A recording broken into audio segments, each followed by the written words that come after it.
박범계입니다. 아까 주진우 의원께서 박근혜 대통령 탄핵 때 민노총 집회를 이번 서부지법 포위와 난입 폭동 사례하고 비교를 했는데 법원행정처장님, 예. 전자도 처벌받았습니다. 그러나 전자는 말 그대로 집회에서 대치하고 있는 경찰과의 어떤 유형력의 행사였던 반면에 이것은 서부지방법원이라는 공공건조물을 4만 명이 둘러싸았고 수시간 동안의 계속적인 구호와 폭력적인 언사를 했으며 그 당시 홀로 있는 영장 전담 판사의 영장 업무를 직접적으로 위해를 가하기 위해서 난입을 했고 폭행을 시도한 겁니다. 차이가 조금 나지요. 많이 나지요. 예, 아까도 말씀드린 것처럼 이 사법부가 법치주의 최고의 보루라는 차이가 좀 납니까? 안 예, 납니까? 그 점에서 저희들은 큰 차이, 적지 않은 차이가 네, 큰 차이가 났죠.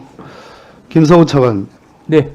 우리 존경하는 앞에 장경태 의원님, 김용민 의원님 등등이 국민의힘과 무관하지 않은 소요 폭동 사태다라는 여러 가지 사실적 관계들을 짚어서 얘기를 했습니다. 네. 잘 들어보세요. 저도 그러한 사실관계를 기반으로 해서 말씀을 드립니다. RO라고 들어보신 적 있어요? 네. 통진당 사태의 정당 해산. 예. 그것은 앞으로 있을 전쟁의 경우라는 미래의 확률이 상당히 적은 전제 조건 하에 소위 통진당 내 지하 조직인 RO가 2차례 회합을 했다. 그 당시 국가기관을 파괴하겠다. 뭘로? 압력밥솥 폭탄으로. 이거를 우리 차관의 선배격 때는 황교안 법무부 장관이 정당 해산을 제청을 했고 헌법재판소가 정당 해산을 했습니다. 맞죠? 네. 그 사건과 이 사건을 비교해 보겠습니다.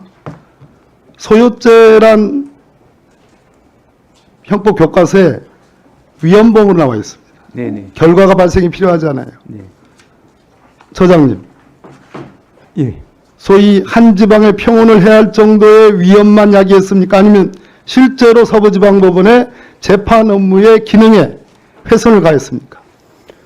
후자지요? 이 위험은 당연히 발생했고 오늘 이제 재판 정상적인 업무를 진행하는 데 있어서도 저희들이 복원하기 위해서 굉장히 큰 이제 노력이 필요했다 말씀드리겠습니다. 소요죄는 결과범은 아닙니다. 그러나 예. 결과까지 발생시켰습니다. 이 사안은 그 대단히 위중한 사태입니다. 그리고 사법기능에 대한 훼손이 발생한 건 맞잖아요. 그렇습니다. 차관, 네. 소요죄와 내란죄의 차이는 뭐예요? 소요죄에서 말하는 다중의 힘으로 폭력을 가하는 것. 그 폭력은 최강위의 폭력입니다. 맞죠? 네, 그렇습니다. 내란죄에서의 국헌문란의 목적으로 폭동이란 최강위의 폭동입니다. 맞습니까? 네네.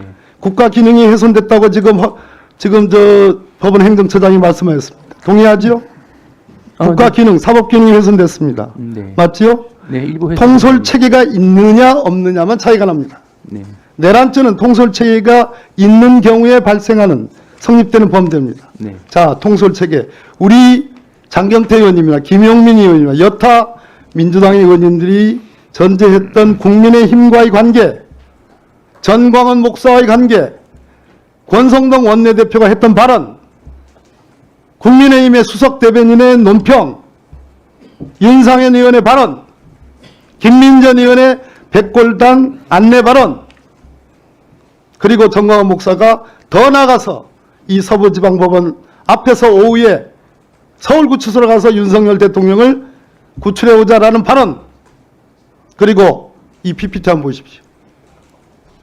이게 서울에 있는 모 국민의힘 당협위원장의 페이스북입니다. 당에서도 적극 지원해 주기로 했습니다. 이 부분에 대한 구체적인 지휘 통솔 체계에 의해서 적어도 서부지방법원 오후 5시 신문 시각부터 새벽 3시 직전에 영장 발부, 그리고 차은경 부장판사가 미로를 통해서 탈출하기까지 그 이후의 과정들, 이 난입의 과정들, 여기에 지휘 통솔 체계가 있다면 내란죄예요. 내 가정적으로 얘기했지만 맞습니까? 네, 그 부분은 이제 법리 검토가 추가적으로 이루어져야 될 사안이라고 내 얘기가 생각합니다. 맞습니까? 아니, 가정적이긴 하지만 이 가설이 성립이 되면 내란죄가 맞습니까? 국헌문란 목적과 지휘통솔 책임이 입증이 된다는 전제 하에서는 성립을 검토할 수 있다고 생각합니다. 법원행정처장님, 예. 위원정당 해산 가능성이 있기 때문에 드리는 말씀입니다. 자, 법원행정처장님, 유상범 간사님 조용하세요. 무섭지요? 무서울 거예요. 아로만 가지고도 통진당을 해산한 선배 법무부 장관들의 소행이 있기 때문에 무서울 거예요. 자, 행정처장님, 예. 오늘 대법원 행정처에서 만든 CCTV 저장 장치 파손이라는 이것은 주목해 볼 만합니다. 이것은 전문가가 아니면 이러한 파손을 할 수 없습니다. 뭐 때문에 파손했을까요? 저희들도 이 내막을 알 수 없지만 이런 일이 왜 일어나는지 증거를 인멸하기 위해서죠. 들어가서 자기들의 동선들이 찍히고 그것이 사후에 검찰과 경찰의 수사에 의해서 추적당하고 처벌받을까 봐 두려워서 증거인멸 행위를 한 거 아닙니까? 수사기관에서 조사를 하고 있는 것으로 알고 있습니다. 이 정도면 이것이 단순한 무지몽매한 폭도입니까? 아니면 누군가의 지휘 통솔 체계에 의해서 구체적인 지휘에 따라서 먼저 자기들의 동선까지 없애가는 치밀함을 발휘한 계획적이고 집단적이며 아주 지능적인 그러한 사법기능의 훼손입니까? 수사기관에서 엄정하게 수사를 해서 잘 충분히 수사할 있습니다. 만한 가치가 있는 대목이죠. 예, 저희들도 그렇게 수사를 믿고 있습니다. 김석우 대행, 네, 경찰 어쩌고저쩌고 해요. 그렇기 때문에 서부지방검찰청에 설치된 그 특별수사팀이 중요해요. 직접 총장에게 지휘를 하세요. 국가적 존립기능을 훼손한 이 법원 단위 폭동 사태에 대해서 명분을 걸고 수사하고 지휘할 생각이 있습니까? 네, 철저한 수사가 이루어질 수 있는 여러 가지 방안 중에 하나가 될 수는 있는데 한번 제가 여러 가지 방안을 모색해 보도록 하겠습니다. 네, 수고하셨습니다.